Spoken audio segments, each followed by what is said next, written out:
The night was cold and quiet when Park Do-yoon walked home from the hospital. He had worked for 16 hours straight. His body was tired. His feet hurt. But this was normal for him. He had been a paramedic for 8 years now, and long nights were part of his life. The streets of Seoul were empty at 3 in the morning. Only a few cars passed by. The city was sleeping, and Do-hyun liked this time. It was peaceful. He could think clearly without all the noise and rush of the day. He decided to walk through the small park near the Han River. It was a longer path, but he needed the fresh air. The trees were dark shadows around him. The river made soft sounds in the distance. Everything was calm. Then the sky changed. Do-hyun stopped walking. Above him, the clouds began to glow with a strange blue light. At first, he thought it was lightning, but there was no thunder, no sound at all. The light grew brighter and brighter until he had to cover his eyes with his hand. When he looked again, he saw something impossible. A ship hung in the sky above the river. It was enormous, bigger than any building Do-hyun had ever seen. The ship was made of something that looked like crystal. It glowed from inside with soft white light. It made no sound as it floated there, perfectly still. Do-hyun stood frozen. His mind could not understand what his eyes were seeing. This was not real.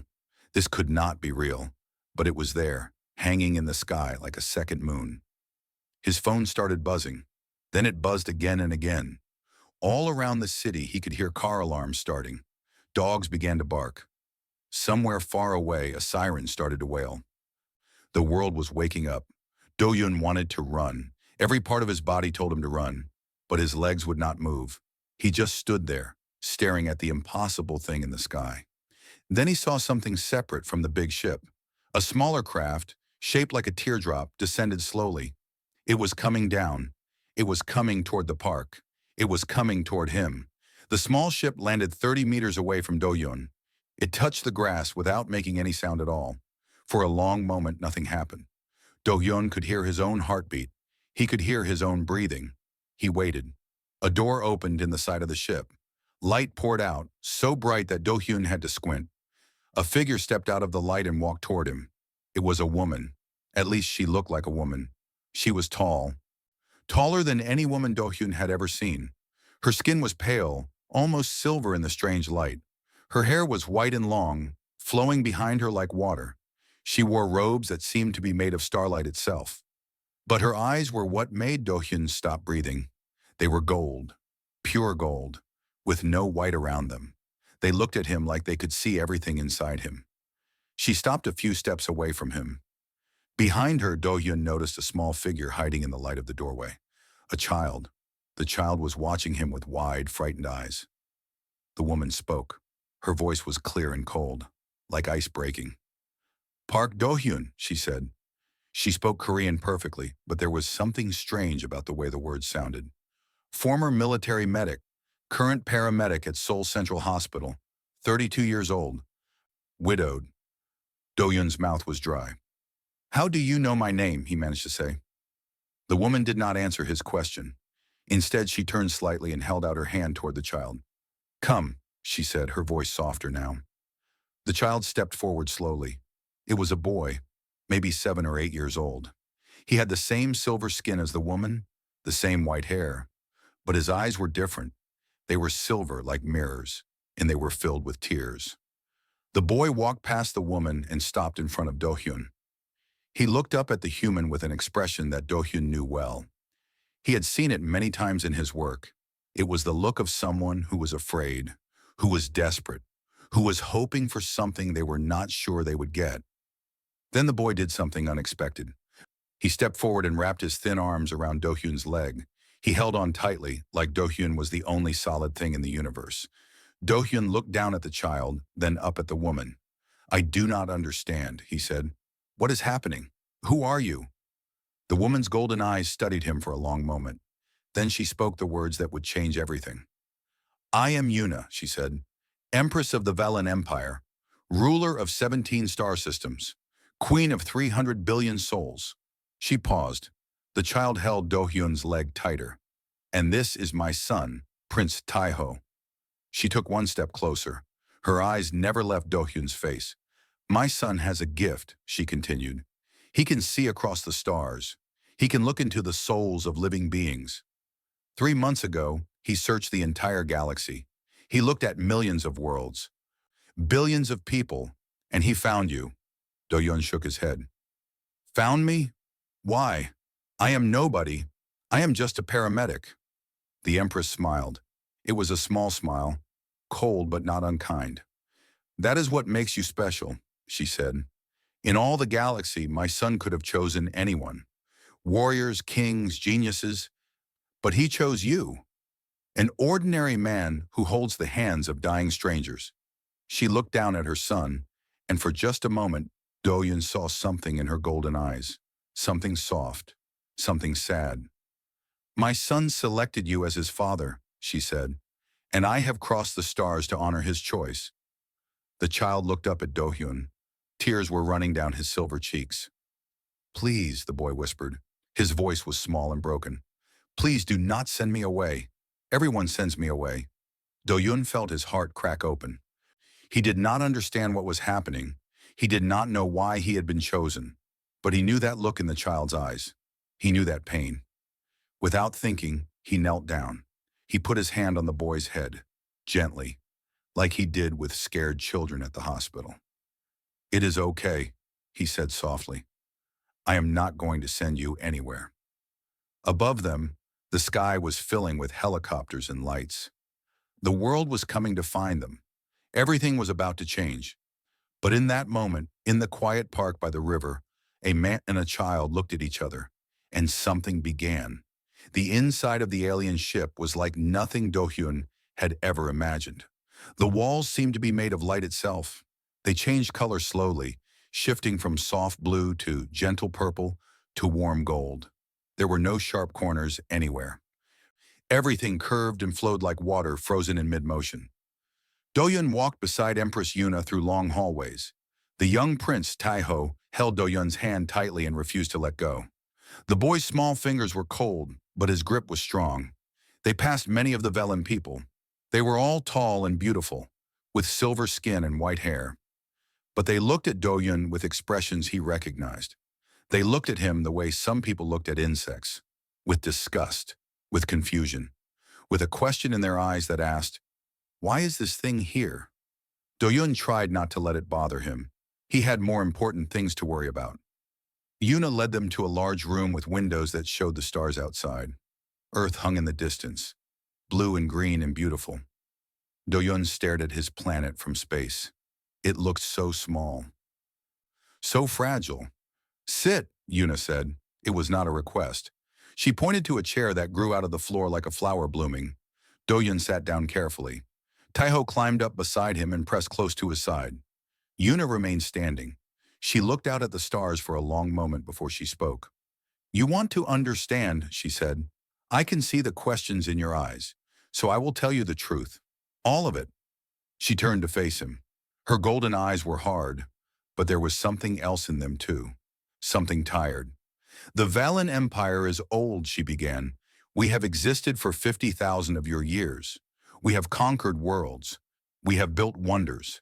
We have spread across the stars like fire spreading across dry grass. She paused. We are powerful. We are proud. And we are dying. Do-hyun frowned. Dying? But you said you rule 300 billion people. Numbers mean nothing, Yuna said. We have lost something important, something we cannot name. Our birth rates fall every century. Our people grow colder. We have forgotten how to feel anything except duty and ambition. She looked at her son. And then there are those like Taiho. The boy pressed closer to Do-hyun. His body was shaking slightly.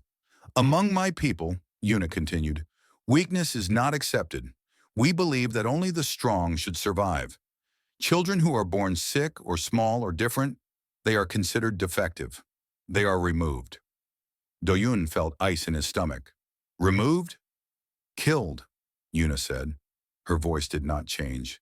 It is the law. It has been the law for 30,000 years. Do-hyun looked down at Taiho. The boy's silver eyes were fixed on the floor. He understood what his mother was saying. He knew what he was. But you did not kill him, Do-hyun said slowly. No. For the first time, emotion flickered across Yuna's face. I did not. He is my son, my only child. When he was born small and weak, when the council demanded his death, I refused. I protected him. Her hands tightened into fists. It cost me much of my power. Many of my allies abandoned me, but I kept him alive.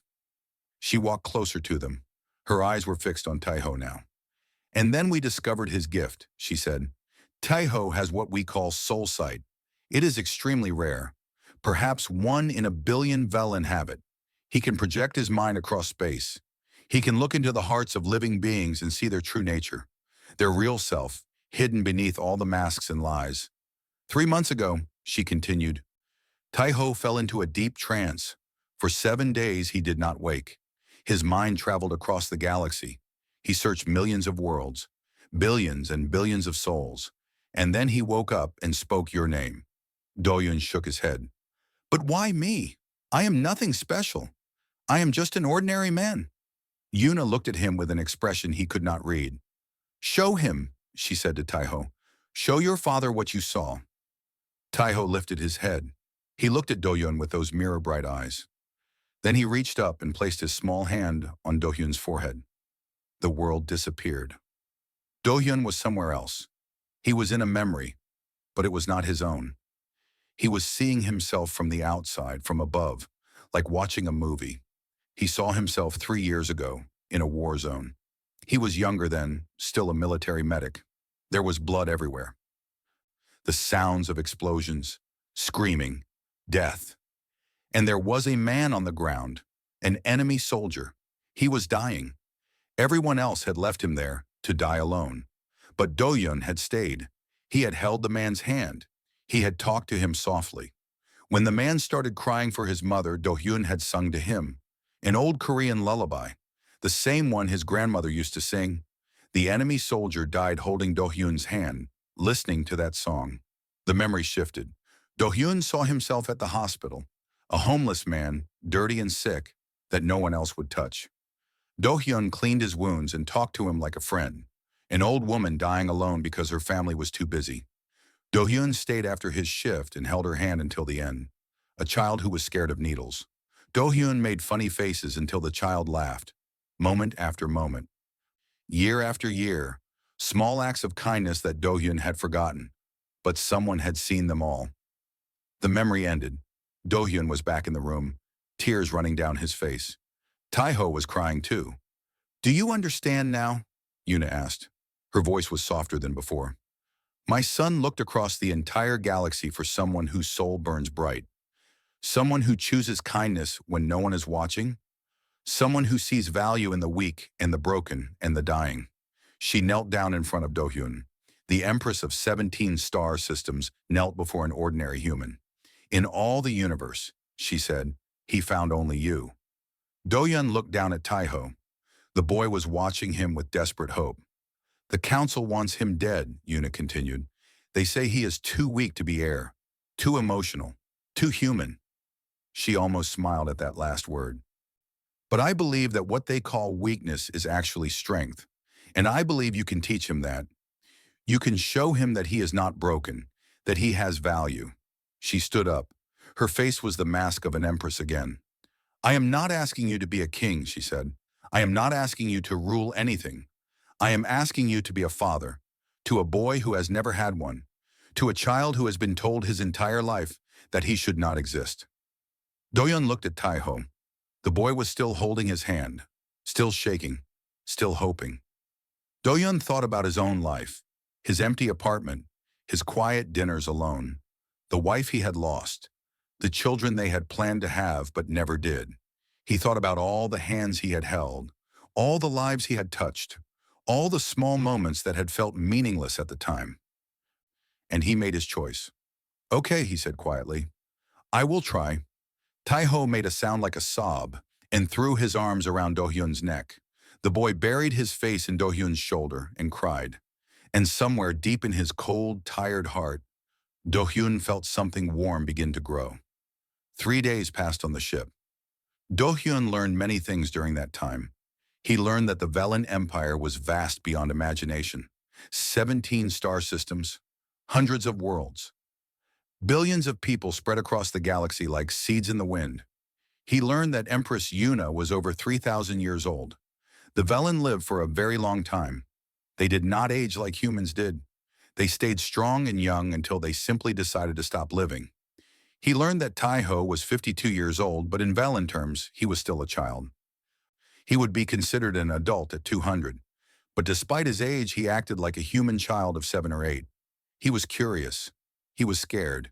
He wanted to be held when he had bad dreams. And he had many bad dreams. Do-Yun also learned that not everyone was happy about his presence. On the 4th day, they came. Do-Yun was sitting with Tai-Ho in a garden room. The room was filled with plants from different worlds, strange flowers that sang soft melodies, trees with leaves made of crystal, grass that changed color when you walked on it. Tai-Ho was showing Do-Hyun his favorite flower. It was small and blue and glowed softly in the darkness. Then the doors opened and the mood changed. A man walked in. He was tall, even for a Velen. His silver skin was marked with scars, and his golden eyes were cold as winter ice. He wore armor that looked like it was made of black metal, and he moved like a predator. Behind him came 20 soldiers. They spread out around the room, their hands on their weapons. Yuna appeared from another door. Her face was calm, but Do-Yun could see the tension in her shoulders. "Ji-Ho," she said. The name sounded like a warning. The scarred man smiled. It was not a nice smile. "Empress," he said, "I heard you brought something interesting back from your journey. I wanted to see it for myself." He walked toward Do-Yun. His eyes moved up and down, examining the human like he was examining an insect. "This is what you crossed the galaxy for?" Ji-Ho asked. "This weak, soft creature?" He laughed. "I thought it was a joke when I heard, but here it is, a human, in our sacred ship, touching our prince." Tai-Ho pressed closer to Do-Yun. The boy was shaking. Do-Yun stood up slowly. He was not a tall man. He was not a warrior, but he had faced death many times in his life, and he had learned not to show fear. "My name is Park Do-Hyun," he said calmly. "And you are?" Ji-Ho's smile disappeared. "I am High Commander Ji-Ho, leader of the Imperial Fleet, protector of the Empire, and I am here to tell you that you are not welcome." "Ji-Ho," Yuna said sharply, "he is here by my invitation, by royal decree." "Royal decree?" Ji-Ho turned to face the Empress.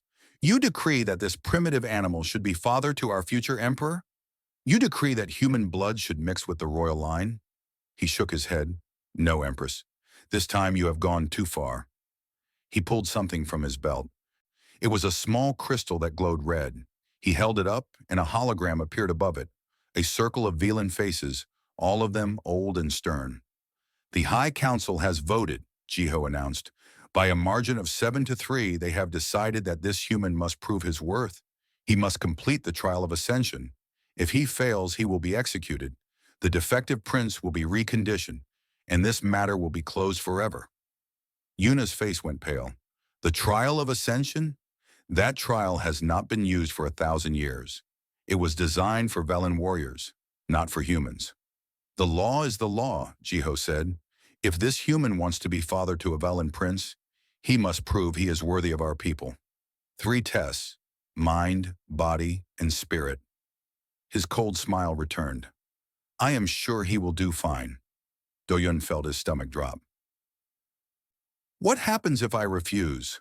Ji-Ho looked at him with those ice-cold eyes. "Then you die anyway, and your planet is classified as a primitive reserve. No contact, no trade, no protection." He paused. "There are many dangers in the galaxy, human. Many species who would love to find a world full of soft, defenseless creatures like you." Do-Yun understood. It was not just his life at stake. It was Earth. Everyone he had ever known. Everyone he had ever saved. "Ji-Ho, this is not necessary," Yuna said. Her voice was controlled, but Do-Hyun could hear the anger underneath. "The human has done nothing wrong." "He exists," Ji-Ho replied. "That is enough." He turned back to Do-Hyun. "You have 1 day to decide. Accept the trial or accept the consequences." He walked toward the door. His soldiers followed. But at the door, he stopped and looked back at Tai-Ho. "Do not worry, little prince," he said. "When this is over, we will fix you. We will remove all these weaknesses, All these feelings. You will be a proper Valen at last. Taeho made a small sound of fear. Do-yun put his hand on the boy's shoulder. Then Jiho was gone. The room was quiet. Yuna stood still, her hands shaking with rage. Taeho was crying silently. I cannot ask you to do this, Yuna said finally. Her voice was heavy. The trial is designed to be impossible. Even Velen warriors die in it. For a human, it would be suicide. Do-yun looked at her, then he looked at Taeho. The boy was trying to be brave, trying not to cry, but the tears kept coming. What did he mean? Do-hyun asked. What did he mean by recondition? Yuna closed her eyes. It is a process. They remove emotions. They remove memories. They remove everything that makes a person who they are. When it is done, Taeho would be alive, but he would not be Taeho anymore. He would be empty. Do-hyun felt cold anger rise in his chest. He thought about all the children he had treated over the years. The scared ones, the hurt ones, the ones who just needed someone to tell them they were going to be okay. He thought about Taeho, who had searched the entire galaxy just to find someone who might love him. I will do it, he said. Yuna's eyes opened. What? The trial. I will do it. You do not understand, Yuna said. You will die. The tests are designed for beings who are stronger and faster and smarter than humans. You have no chance. Do-yun knelt down in front of Taeho. He wiped the tears from the boy's silver cheeks. Hey, he said softly. Look at me. Taeho looked at him with those mirror-bright eyes. I am not going to let anyone hurt you, Do-hyun said. I am not going to let anyone take you away. Do you understand? Taeho nodded slowly. Good. Do-hyun stood up and faced Yuna. I know I might die. I know the chances are bad. But if I do nothing, Taeho suffers anyway. Earth suffers anyway. At least this way, there is a chance. Yuna stared at him for a long moment. Then she did something that surprised him. She bowed her head. I have ruled for 3,000 years, she said quietly. I have commanded armies. I have destroyed worlds. I have never asked anyone for anything. She looked up at him. I am asking you now. Please, save my son. Do-hyun looked at the ancient empress who had lowered her head to him. He looked at the scared little boy who had chosen him across the stars. I will try, he said. That is all I can promise. But I will try. Taeho ran forward and hugged him tightly, and Do-hyun hugged him back. Tomorrow he would face impossible tests. Tomorrow he might die. But tonight he held a child who needed him, and that was enough. The arena world of Velen Prime was a planet designed for one purpose, to test the worthy. Mountains rose like teeth against a purple sky. Oceans of liquid silver stretched to the horizon, and in the center of the largest continent stood the arena, a building so massive it could be seen from space. Do-hyun stood at the entrance, dressed in simple white clothes. Beside him, Yuna explained what was about to happen. 3 tests, she said. Mind, body, and spirit. Each one is designed to find your limits and push beyond them. Many have entered this arena. Few have left alive. Do-hyun nodded. His heart was beating fast, but his hands were steady. He had faced death before. This was just another time. Taeho was not allowed to come inside. But before Do-hyun left, the boy had given him something. A small crystal that glowed with soft blue light. For luck, Taeho had said. Please come back. Do-hyun touched the crystal in his pocket. Then he walked into the arena. The first room was dark. Then light exploded everywhere, and Do-hyun found himself standing on the bridge of a spaceship. But it was not real. It was a simulation, a perfect copy created by Velen technology. Around him, crew members worked at their stations. They looked at him and waited for orders. A voice spoke from everywhere and nowhere. Test of mind. You are commander of this fleet. Your enemy approaches with forces 3 times your size. You have 30 minutes to achieve victory. Failure means death. Through the windows, Do-hyun could see enemy ships appearing. Hundreds of them. They were big and fast and armed with weapons that could destroy worlds. His own fleet had only 30 ships. For a moment, panic grabbed him. He was not a soldier anymore. He was a paramedic. He saved lives. He did not command battles. But then he took a deep breath. He thought about all the impossible situations he had faced in his career. Patients who should have died, but did not. Problems that seemed unsolvable until they were solved. He looked at the enemy ships more carefully. They were approaching slowly, forming a standard attack pattern. They expected him to fight. They expected him to run. He did neither. "Open a communication channel," he said. "I want to talk to the enemy commander." His crew looked shocked. "Sir, that is not protocol. We should—" "Open the channel," Do-Yun repeated. A moment later, a Valen face appeared on the screen. The enemy commander looked annoyed. "What do you want, human? Surrender?" "No," Do-Yun said calmly. "I want to talk. Why are we fighting?" The commander blinked. "What?" "I asked why we are fighting. What is this war about? What do you want?" The simulation flickered. This was not supposed to happen. No one had ever asked these questions before. But the test was designed to respond to any situation. So the commander answered. "We want the Kepler system. Your people took it from us 200 years ago. We want it back." Do-Yun nodded. "And what if we gave it to you?" His crew gasped. The enemy commander stared at him like he had grown two heads. "You would just give it to us?" "If it stops the war, yes. How many people will die today if we fight? Thousands? Tens of thousands? Is the Kepler system worth that many lives?" There was a long silence. The enemy commander looked thoughtful. "No commander has ever spoken to me this way before," he said slowly. "Maybe that is the problem," Do-Hyun replied. "Maybe we have all been so busy fighting that we forgot to ask why." The timer showed 5 minutes left. The enemy fleet had stopped moving. "I accept your offer," the enemy commander said finally. "We will take the Kepler system. You will take your people and leave. No one dies today." The simulation ended. A voice announced, "Test of mind completed. Method, unconventional. Result, 0 casualties on either side. Victory achieved." Do-Hyun let out a breath he did not know he was holding. The second test began immediately. He found himself in a fighting ring, surrounded by cheering crowds. Across from him stood a Velen warrior twice his size. The warrior had muscles like stone and scars all over his body. "Test of body," the voice announced. "Defeat your opponent. Surrender is not permitted." The warrior attacked. Do-Yun had trained in the military. He knew how to fight, but the Velen was faster, stronger, and more experienced than any opponent he had ever faced. Within seconds, Do-Hyun was on the ground. Pain exploded through his body as the warrior kicked him. He got up. The warrior hit him again. Do-Hyun fell. Blood filled his mouth. His ribs screamed with pain. He got up. Again and again, the warrior knocked him down. Again and again, Do-Hyun stood back up. He could not win. He knew he could not win, but he could not stop. Every time he fell, he thought of Tai-Ho. Every time he got up, he thought of his promise. The crowd had stopped cheering. They watched in confused silence as the small human rose again and again, no matter how hard he was hit. The warrior paused.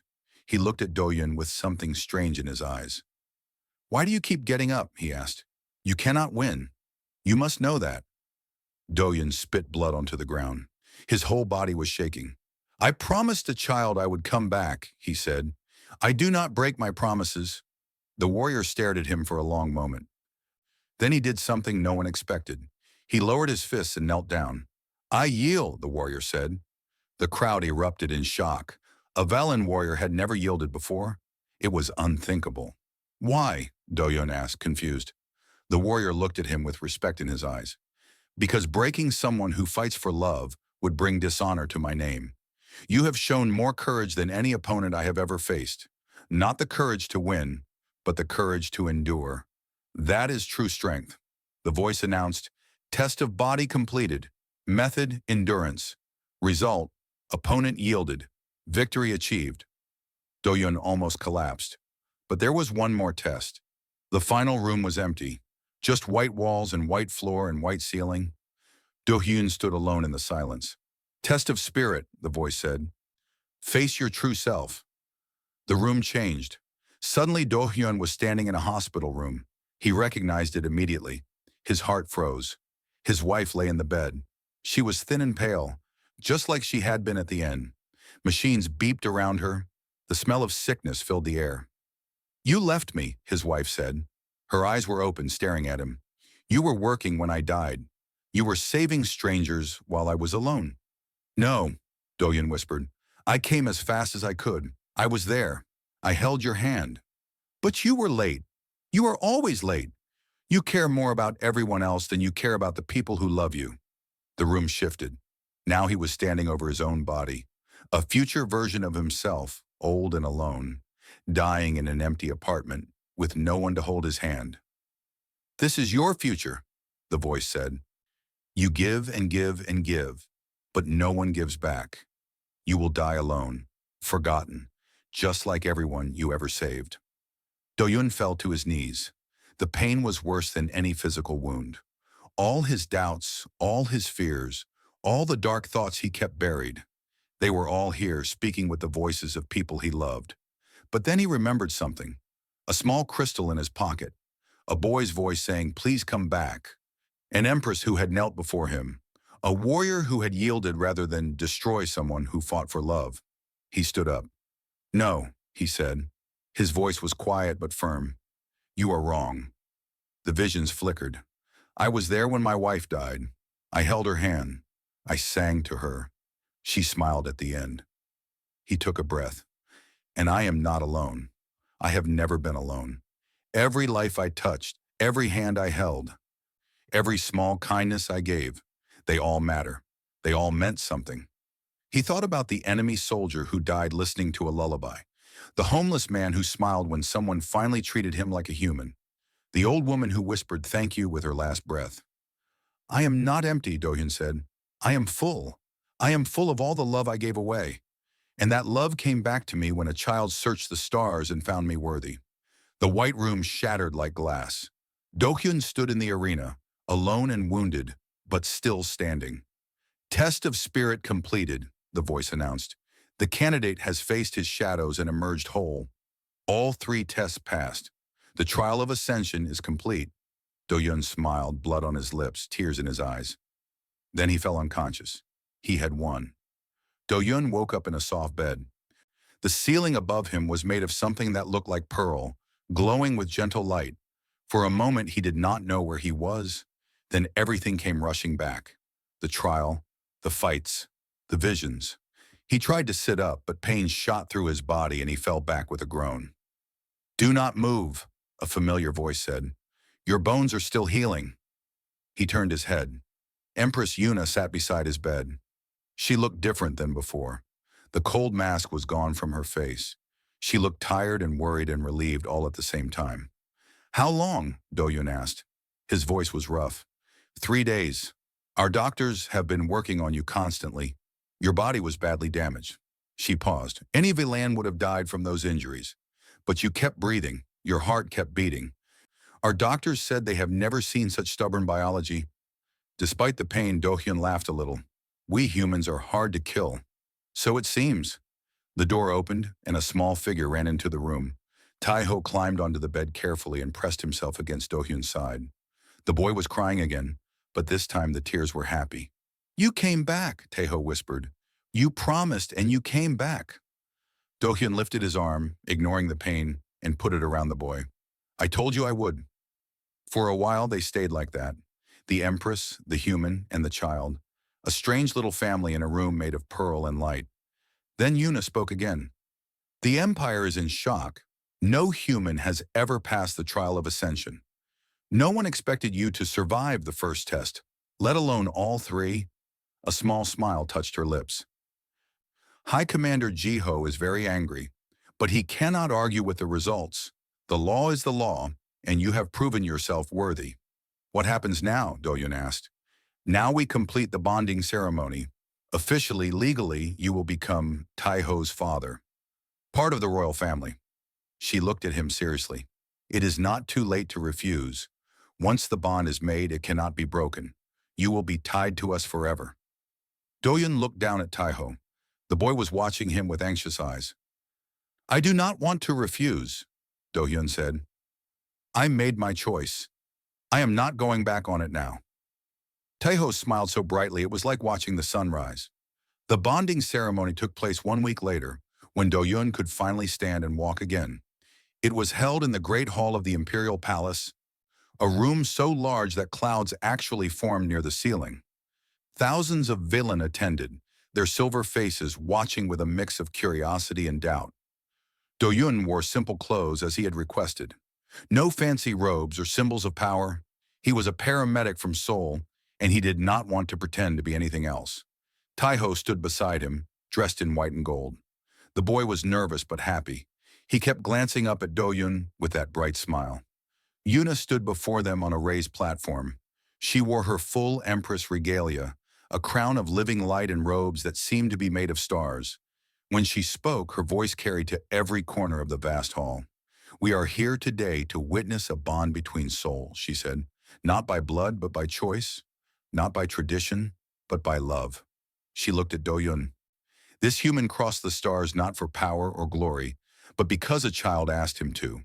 He faced trials that have killed our greatest warriors and survived through courage, compassion, and an unbreakable spirit. She stepped down from the platform and took Taiho's hand. Then she took Do-hyun's hand and placed them together. In Velen tradition, a parental bond is sealed through the sharing of memories. Both souls must open themselves completely to the other. Nothing can be hidden. Nothing can be held back. If either soul rejects what it sees, the bond fails. She looked at both of them. "Are you ready?" Taeho nodded without hesitation. Do-yun nodded too. The Empress placed her hands over theirs. Light began to glow around their joined hands. And then Do-yun felt something strange happening. It was like falling asleep and waking up at the same time. He was inside Taeho's memories. He saw the boy's life from the beginning. The cold palace rooms, the whispers of servants who called him defective when they thought no one could hear. The other children who refused to play with him because he was too small, too weak, too strange. He felt the loneliness. 50 years of loneliness. Imagine being alone for 50 years. Imagine everyone around you telling you that you should not exist. He saw the assassination attempts. 3 times enemies of the Empress had tried to kill Taiho. 3 times the boy had almost died. He lived in constant fear, never knowing when the next attack would come. But there were bright moments too. Yuna holding him after nightmares, a kind servant who smuggled him sweets from the kitchen. A garden where he could sit alone and watch the flowers grow. And then he saw the night Taiho found him. The boy's consciousness spreading across the galaxy like light spreading from a star. Millions of worlds, billions of souls, most of them gray and dull and empty. But then, one small planet, one small city, one man walking through a park after a long night of saving lives. Do-yun's soul had blazed like fire in Taiho's vision, bright and warm and full of something the boy had never seen before. Love, pure, unconditional love for strangers. That one, Taeho had thought in that moment. He could be my father. The memories shifted, and now Do-hyun was showing Taiho his own life.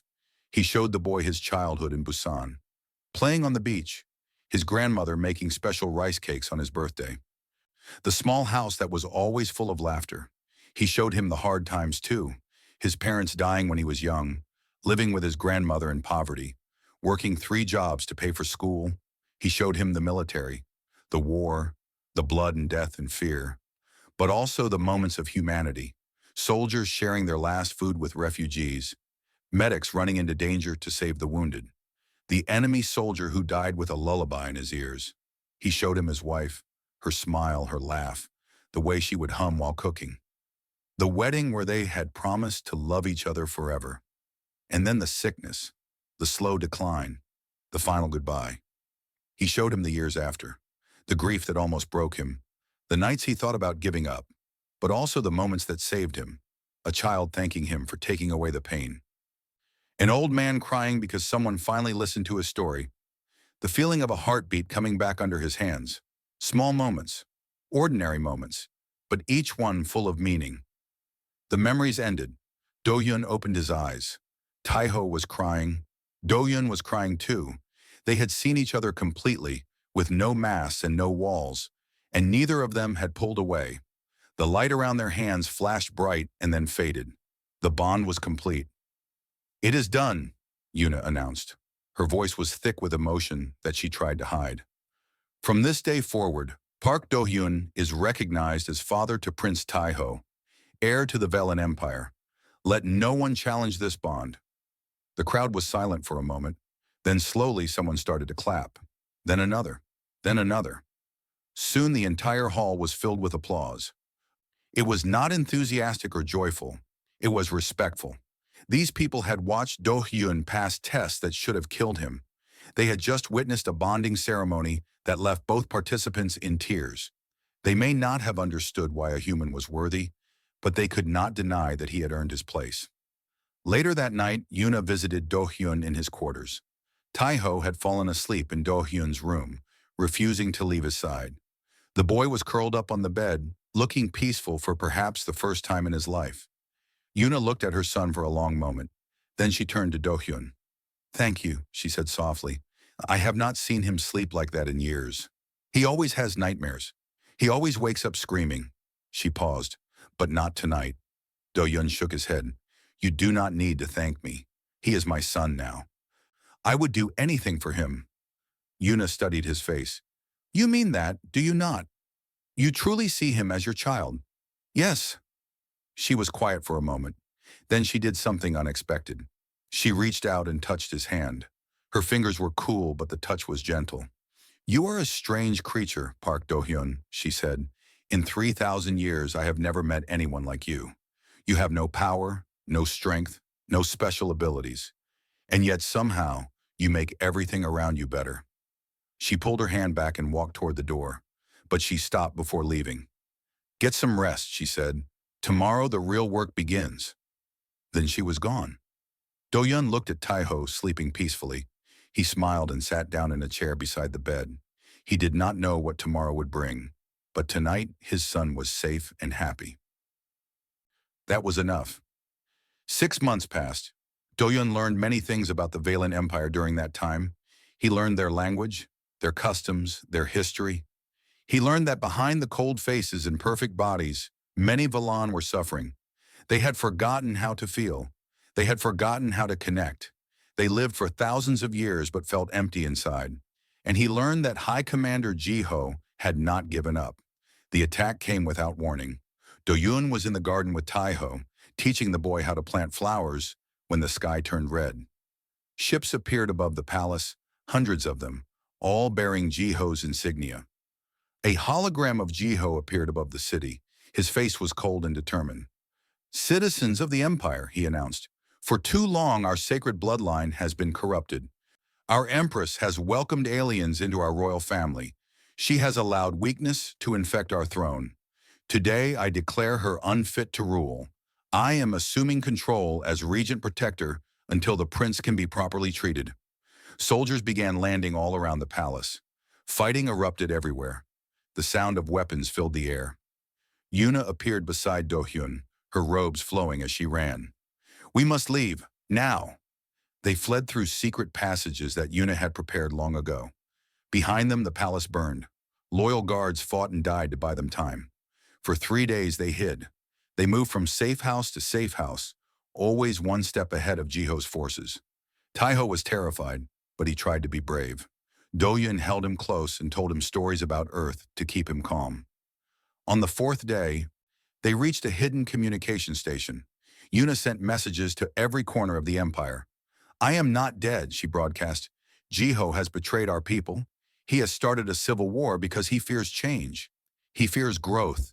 He fears anything that challenges his power." The response was immediate. Half the empire rallied to Yuna's side. Governors and admirals and ordinary citizens declared their loyalty. But the other half sided with Ji-ho. They believed that humans were primitive, that weakness was a disease, that the old ways were the only ways. The civil war had begun. For months, battles raged across the 17 star systems. Millions died. Worlds burned. Do-hyun watched it all with a heavy heart. He had never wanted this. He had never asked for power or influence. He was just a paramedic who had agreed to be a father. But Tae-ho needed him. Yuna needed him. And somewhere in all the chaos, he realized that maybe the Empire needed him too. On a night when the fighting had paused, Do-hyun asked Yuna for permission to speak, not just to her, but to the entire Empire. "What will you say?" she asked. "The truth," he replied. She gave him access to the communication networks. His message was broadcast to every ship, every world, every citizen in the empire. Do-Yun looked into the camera.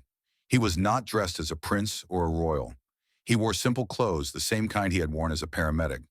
"My name is Park Do-Hyun," he began. "I am a human from Earth. I am nobody special. I have no royal blood. I have no great powers.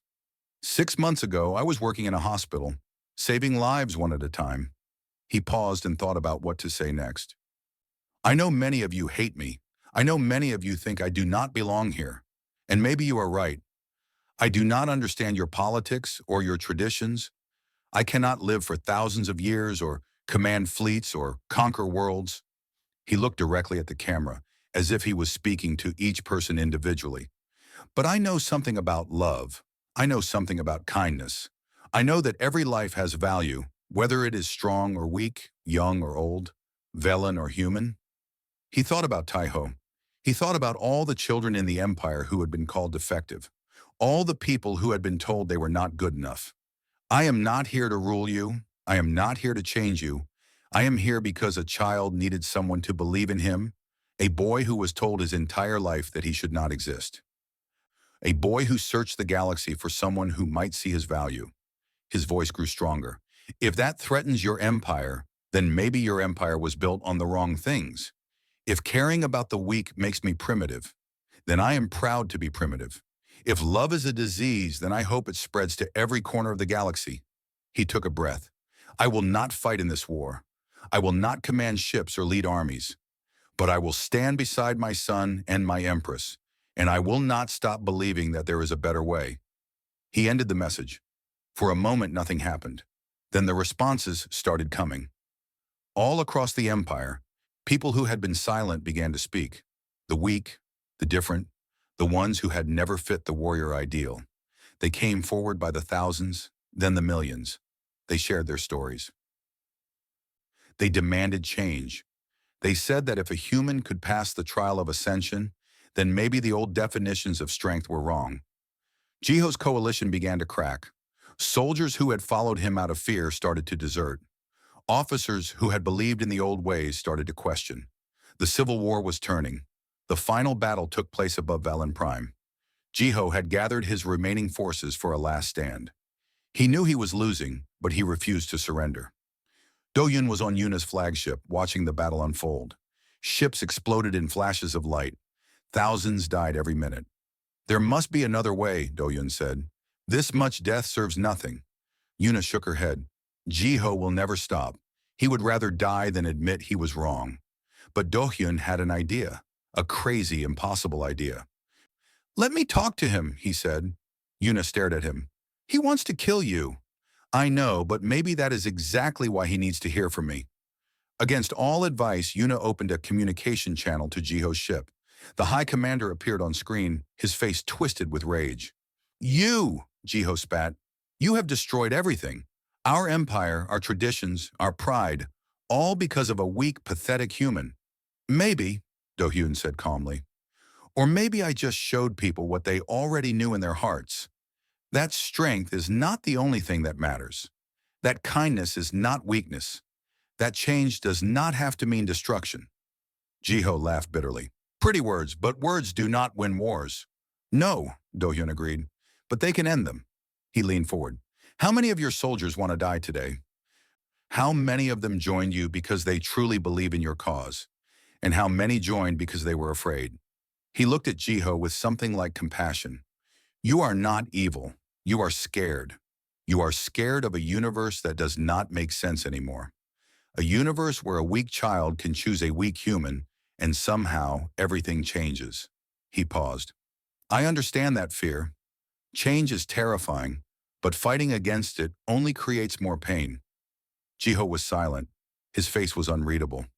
"Surrender," Do-Hyun said quietly. "End this war. No more death. No more suffering. Your soldiers can go home to their families. You can go home. And then what? I spend the rest of my life in prison?" Yuna spoke up. "If you surrender now, I will grant you exile. You will lose your rank and your power, but you will keep your life. You will be able to live in peace on a world of your choosing. Jiho stared at them for a long, tense moment. His fleet was losing, his soldiers were dying, and somewhere in his ancient heart, perhaps he was tired of fighting. You will regret this, Mercy, he said finally. Humans make you weak. Maybe, Dohyun replied, but at least we will be alive to have regrets. Jiho closed his eyes. When he opened them, something had changed. All ships, stand down, he ordered. His voice was heavy with defeat. The war is over. Across the battlefield, weapons fell silent. Ships stopped firing. Soldiers lowered their arms. It was done. Dohyun sat back and let out a breath he felt like he had been holding for months. Beside him, Yuna was staring at him with an expression he had never seen before. You just ended a civil war, she said. With words, Dohyun shook his head. I just reminded people what they already believed. You did the rest. She smiled slightly. It was a real smile, warm and genuine. Perhaps, she said, but you make it very easy to believe. The war was over. The Empire would never be the same. And somehow a paramedic from Seoul had changed the course of history. 1 year had passed since the end of the Civil War. The Valen Empire was changing, slowly but surely, like a flower opening to the sun. The old laws that demanded the death of defective children were abolished. Those who had been called weak were now called different. Those who had been hidden away were now welcomed into society. Schools opened that taught compassion alongside combat. Hospitals were built that treated the spirit as well as the body. Taiho's gift of soul sight was no longer seen as a defect. It was recognized as what it truly was, a rare and precious ability to see the truth of things. He was studying now, learning to control his power, learning to use it for good. He smiled more than he used to. He laughed. He played like a child should play. And he called Dohyun Appa, father. Every time he said it, Dohyun felt his heart grow a little larger. Earth had been welcomed into the galactic community, not as a subject or a colony, but as an equal partner. The first human ambassadors arrived on Valen Prime, amazed and terrified, and excited all at once. The first Valen visitors came to Earth, walking through the streets of Seoul and Tokyo and New York, learning about human art and music and food. The exchange went both ways. Valen technology helped cure diseases that had plagued humanity for centuries. Human culture spread through the empire like wildfire. Suddenly, it was fashionable to eat with forks and knives, to listen to music that made you feel emotions, to read stories about love and loss and ordinary people doing extraordinary things. Not everyone was happy, of course. Some Valen still believed that the old ways were better. Some humans feared the aliens and wanted them to leave. Change was never easy, and there would be struggles ahead. But for now, there was peace.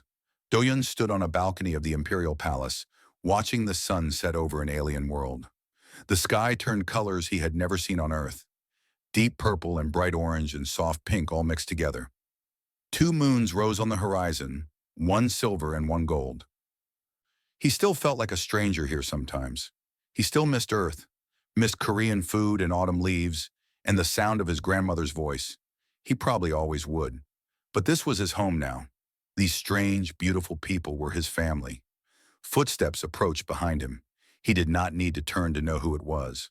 Yuna stood beside him, her silver skin glowing softly in the sunset light. She had changed, too, over the past year. The cold empress was still there when she needed to be, when ruling demanded strength and distance. But in private moments like this, she was warmer, softer, more human, perhaps. You are thinking again, she said. I can always tell when you are thinking. You get a certain look on your face. Dohyun smiled. I was thinking about how strange life is. 1 year ago, I was walking home from work, tired and alone. Now I am standing on an alien planet, watching a sunset with an empress. Does it bother you? The strangeness? He considered the question seriously. Sometimes, but mostly I feel grateful. I spent so many years helping people die. Now I get to help a whole civilization learn to live. Yuna was quiet for a moment. Then she said something unexpected. I was wrong about humans. Dohyun looked at her. What do you mean? When I first came to your planet, I thought I was doing Taiho a kindness. I thought I was humoring a dying child's final wish. I did not actually believe you would survive the trials. I did not believe you had anything real to offer. She turned to face him fully. Her golden eyes were soft in a way he had never seen before. I was wrong. You are not weak. Your species is not primitive. You have something that we lost long ago. Something I am only now beginning to understand. What is that? Hope, she said simply. You hope even when there is no reason to hope. You fight even when you cannot win. You love even when it hurts. You are so brief, so fragile, so temporary, and yet you burn so bright. She reached out and took his hand. Her fingers were cool against his warm skin. My son chose well, she said. Do-yun felt his heart beating fast. Over the past year, something had grown between them. It had started with gratitude and respect. Then it became friendship. And now in quiet moments like this, it felt like something more. So did his mother, Do-yun replied. Yuna smiled. It was a rare sight, that smile. A gift that she gave to almost no one. They stood there together, watching the last light fade from the sky. The stars came out one by one, millions of them, spreading across the darkness like scattered diamonds. Appa! Mother! They turned. Taiho was running toward them across the balcony, his white hair flying behind him. His silver eyes were bright with excitement. Come quick. I found something amazing in the garden. There is a flower that sings, and I taught it a song, and now it will not stop singing, and the gardener is very upset. Do-yun laughed. He could not help it. The boy was so happy, so alive, so different from the frightened child he had met 1 year ago. Yuna sighed, but there was warmth in her voice. What kind of song did you teach it? A human song. Appa taught it to me. It is about a baby star who cannot fall asleep. Do-hyun recognized the song. It was a Korean lullaby. The same one his grandmother used to sing, the same one he had sung to the dying soldier so many years ago. Some things come full circle. We should probably go rescue the gardener, Do-hyun said. Probably, Yuna agreed. Taiho grabbed both their hands and started pulling them toward the garden. Hurry, hurry! The flower is getting louder. As they walked through the palace, Do-hyun looked at his strange little family. An ancient empress who was learning to feel again. A young prince who had been told he should not exist. And himself, an ordinary man who had somehow become extraordinary. None of them had asked for this. None of them had planned for this. But here they were together, making something new out of the broken pieces of their lives. The garden was in chaos when they arrived. The singing flower was indeed very loud, and it had taught the song to several other flowers. And now the entire garden was filled with an alien version of a Korean lullaby. The gardener was standing in the middle of it all, looking completely overwhelmed. Taiho was laughing so hard he could barely stand. Yuna was trying to look stern, but the corners of her mouth kept twitching upward. Even the gardener eventually started to smile. Do-hyun stood among the singing flowers and felt something he had not felt in a very long time. Not just happiness, something deeper than that, something like belonging. He had spent his whole life holding the hands of dying strangers. He had given away so much love that sometimes he worried there was nothing left. But love was strange that way. The more you gave, the more you had. Like a fire that grew larger, the more fuel you added. He looked up at the alien stars and thought about the future. There would be challenges ahead. There would be enemies and obstacles and moments of doubt. The universe was vast and full of dangers. But there would also be this, moments of joy, moments of connection, a child's laughter in a garden full of singing flowers. That was enough. That was more than enough. The singing eventually stopped when Yuna used her authority to convince the flowers to quiet down. The gardener thanked them profusely and went home to rest. Taeho fell asleep on the walk back to the palace, and Do-hyun carried him in his arms. At the door to Taeho's room, Yuna paused. Thank you, she said quietly. For everything. Do-hyun looked at the sleeping child in his arms. Then he looked at the woman who had crossed the stars to save her son. Thank you for finding me, he replied. She smiled once more. Then she leaned forward and kissed his forehead, just barely, just a whisper of touch. Good night, Do-hyun. Good night, Yuna. He carried Taiho to bed and tucked him in carefully. The boy stirred in his sleep and murmured something that might have been, Appa. Do-hyun smoothed his white hair and smiled. Then he walked to his own room and looked out the window at the stars. Somewhere out there was Earth, his old home, his old life. He would visit it again someday, he knew. He would show Tai-ho the beach in Busan and the streets of Seoul and all the small, ordinary things that had made him who he was. But tonight, he was here, with his son, with his empress, with his family. A man who had been alone was alone no longer. A child who had been unloved was loved beyond measure.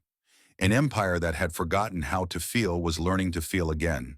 And somewhere in the vastness of space, the stars kept shining, watching over them all.